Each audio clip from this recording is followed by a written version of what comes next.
asked that one yet. I got my little, like, pocketbook.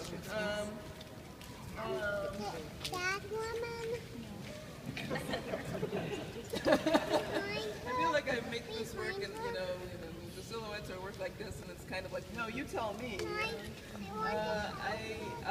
I spent about, I don't know, 8 months after this initial contact, seduction from Creative Time, trying to figure out what kind of a piece I could make in a space like this. And one of the many challenges, obviously, challenges to my own ego, challenges to my own practice, challenges to understand what public space means and public art. And I kind of went down a dark road trying to understand, starting with sugar as my starting point, sugar and the refining of sugar, and also molasses. And molasses is a byproduct of the sugar refining process. And so there are these two sort of kind of opposing histories with sugar and molasses. The refining sugar is refined white crystals, the small, pure, crystals that come as a result of many hot and cold, boiling processes. Has a very long history. It's a thousand-year arc of sugar, and the idea that we've arrived at a place in our history as humans and in our history as New World inhabitants, with sugar as one of the sort of founding industries that has led to the increased demand for slaves and workers and laborers. It has changed our diet significantly over, at least a 500 but 1,000-year history that sugar is ubiquitous and sugar is contested, and sugar is kind of this invisible god that we sort of pay homage to every time we open a little packet. So what led to a Sphinx was kind of, it could have been anything, but I think something really recognizable, something that speaks about empire and ruins and cultures that come and go. And it's, just to say initially, because going to the kind of formative period before it arrived here, the story of sugar is almost so vast. It's one of these Borges problems where you start mapping the history of the world. And so Kara was dealing with environmental degradation, acid rain, sex trade, chicken plucking.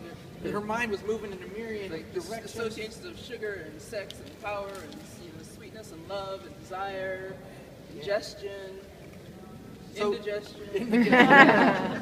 And she made this PowerPoint that really kind of teased through, and it was a deeply disturbing, macabre, powerful PowerPoint.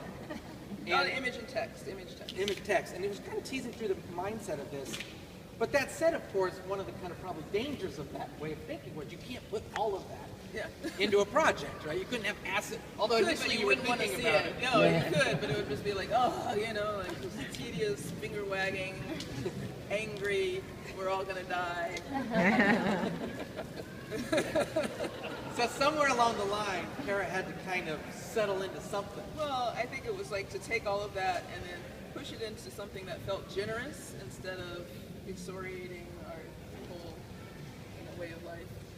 And thus a Sphinx emerged from the ruins.